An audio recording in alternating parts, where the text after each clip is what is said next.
You know how accused child murderer David has been under investigation for months by authorities? Well, we just learned some key details about the secret grand jury proceedings that we're hearing evidence in this case, and the defense is about to get a hold of some very important information. I am going to explain what all of this means for the man accused of brutally killing a 14-year-old girl.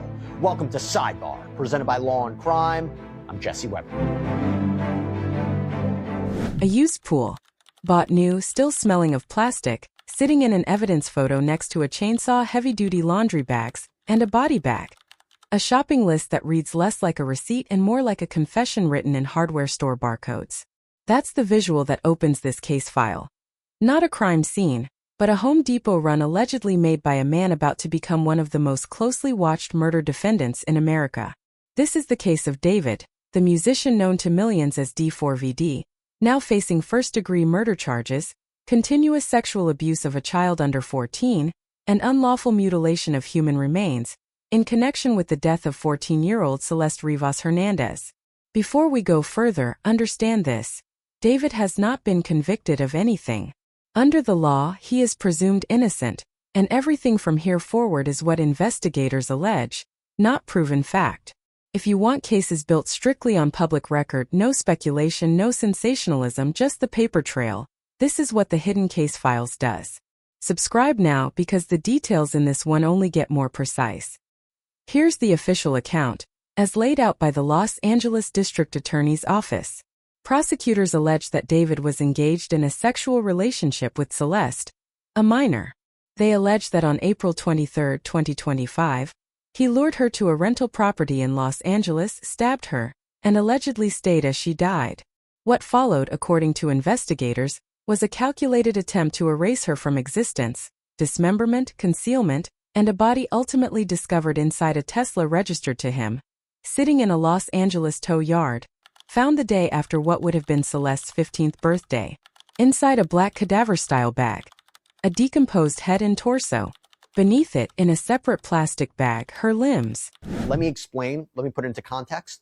So David, of course, is the romantic homicide singer currently charged with first-degree murder, continuous sexual abuse of a child under 14, and unlawful mutilation of human remains, all in connection with the death of 14-year-old Celeste Rivas Hernandez. Prosecutors allege that he was in a sexual relationship with her, that back on April 23, 2025, he allegedly lured her to his rental home in LA, stabbed her to death, allegedly watched her bleed out, and then reportedly took horrifying measures to conceal this alleged crime, all in an effort to keep her quiet about their relationship, to prevent her from coming forward and ruining his lucrative career. The special circumstances allegations in this case that carry heftier penalties, potentially the death penalty, murder of a witness, murder for financial gain, lying in wait. Prosecutors allege that he used a deadly and dangerous weapon, a sharp instrument, and prosecutors allege that he purchased all these things: a blue inflatable pool, chainsaws, a body bag, heavy-duty laundry bags, and that he dismembered her. He dismembered her body,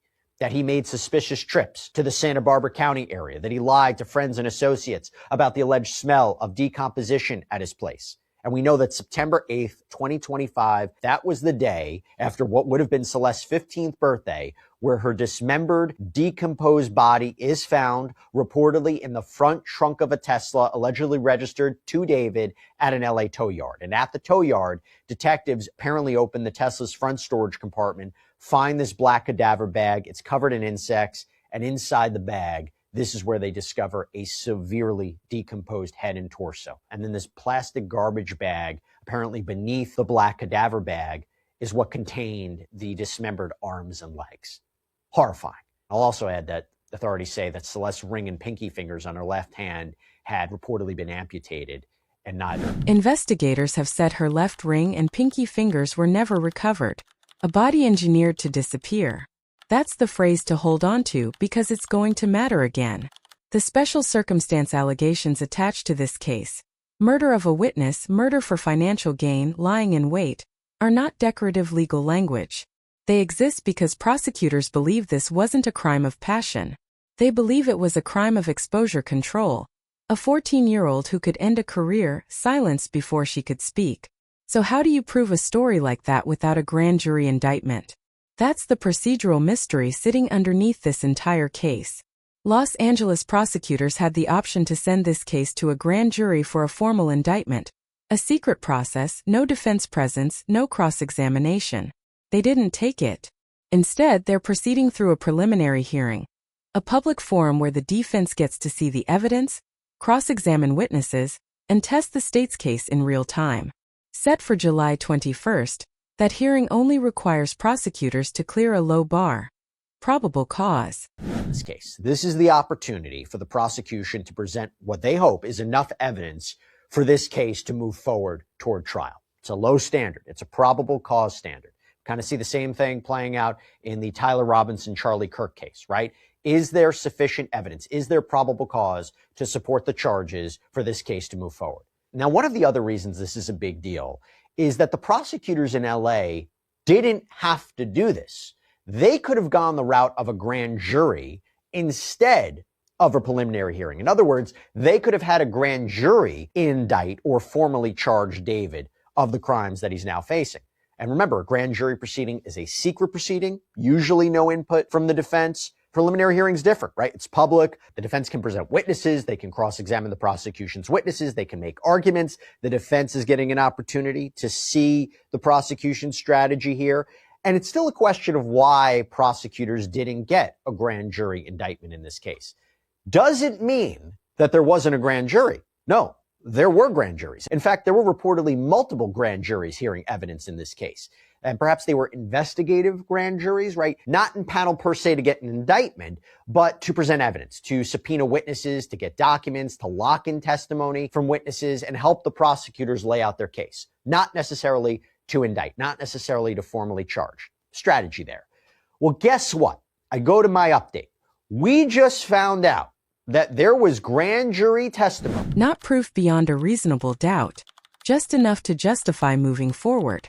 But here's where it gets interesting, because while there was no indicting grand jury, there were investigative grand juries. Multiple sessions, reportedly stretching across 7 separate date ranges from November 2025 through February 2026, according to a defense motion that resulted in a judge agreeing to unseal portions of the transcripts. On 7 different occasions. According to TMZ, a judge has agreed to unseal transcripts of grand jury testimony. Now, we're going to talk about what this can mean a little later, but we have the dates, what they're looking at now.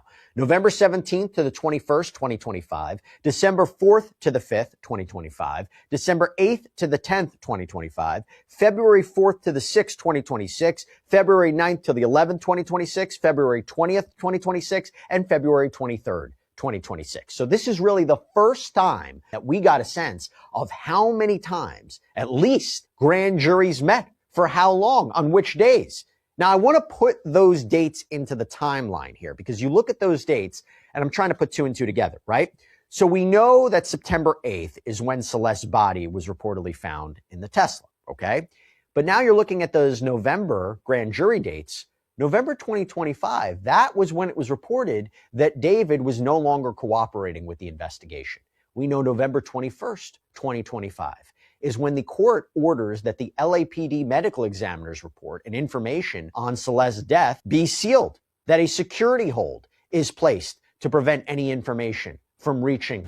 Not to indict, to build, to lock in testimony from witnesses before memories shift, before stories change, before anyone gets cold feet.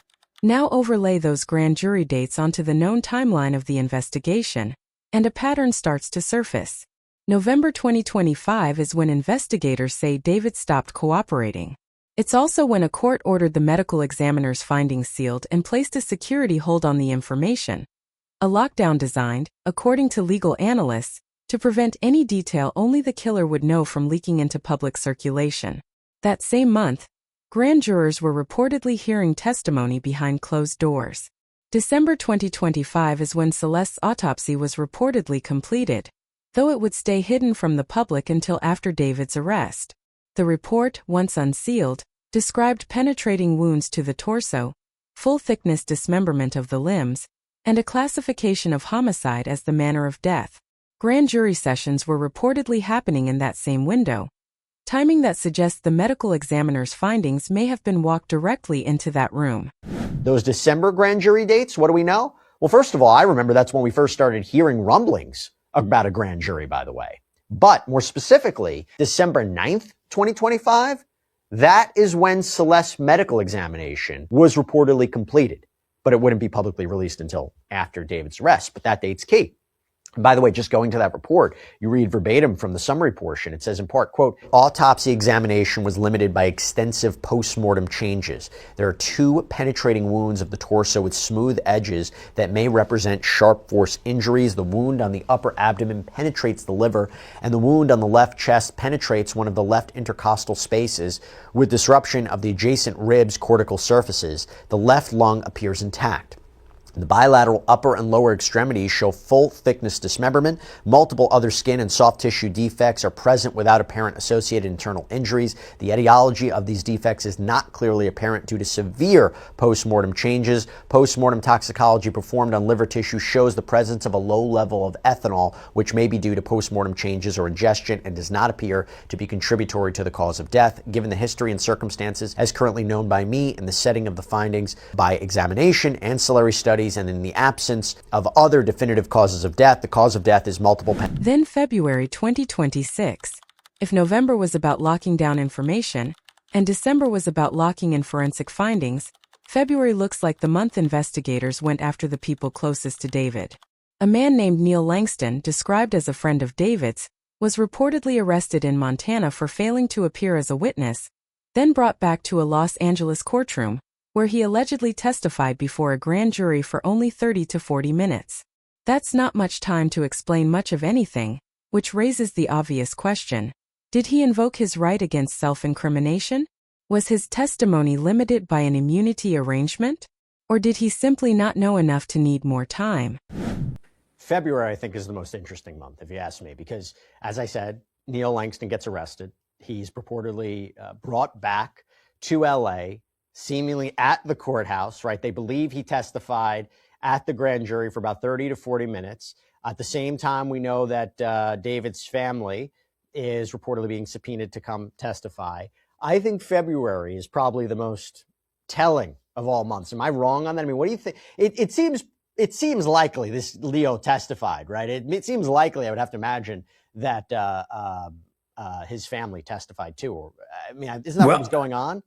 Yeah, and that is why February is certainly key. And it's interesting because of the bringing the guy back from Montana.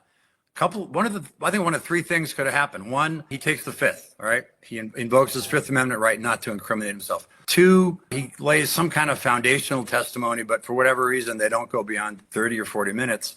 And then 3, the third possibility, I think, is that there's some kind of immunity deal that gets launched right about then. And for whatever reason, his testimony is limited, but the prosecutors have worked some kind of a deal with him and his lawyers to get testimony, and that he basically gets to walk on any potential accessory charges or after the fact charges or anything like that. So I think it's one of those 3 things. Who knows? 30 to 40 minutes is not a lot of time, not a lot of information to get out, but it's very likely it's one of those, could have been taking the 5th Amendment, invoking his 5th Amendment right. That same month, David's parents and brother challenged subpoenas ordering them to travel from Texas to testify in Los Angeles. A Texas court denied the challenge. And in that hearing, a Texas prosecutor made the point plainly. A vehicle registered to your address, found with a dismembered body inside it, is something you should expect to be asked about. Penetrating injuries, the manner of death is classified as homicide. Let's talk about the February dates, okay? So January 22nd, 2026, we know David's purported friend Neil Langston was arrested in Montana, allegedly at his mom's house, reportedly for failing to appear as a witness. It was reported that the local PD assisted the LAPD in this. February 4th, 2026, that's one of the key dates, right? TMZ reports that Langston appears in a Los Angeles courtroom, reportedly to testify before a grand jury, but only for 30 to 40 minutes. Raised a lot of questions that if that's true, what did he testify to? Was he granted immunity? Did he plead the 5th against self-incrimination? We know February 2026 also was a key month because that's when David's father, mother, brother had challenged subpoenas requiring them to travel to LA and testify, but a Texas court denied their petition. And notably, at a court hearing, Bennett Dodson, assistant DA for Waller County, told the court, "Don't think it's a secret to anyone at this point that Mr. David Burke is a musician who is quite famous, and this matter concerns a car that was registered to him at these witnesses' address here in Houston that had a dismembered, decomposing body in it. I would say if a car with a dismembered, decomposing body is registered to your home address, that is something you should expect to be questioned by the authorities about, and that's what this is, Judge." And we learn from these filings that there is, in fact, a murder investigation into Celeste. So ask yourself, if the case were as simple as the timeline suggests, why would investigators need 7 separate rounds of secret testimony just to walk into a public hearing with a low burden of proof?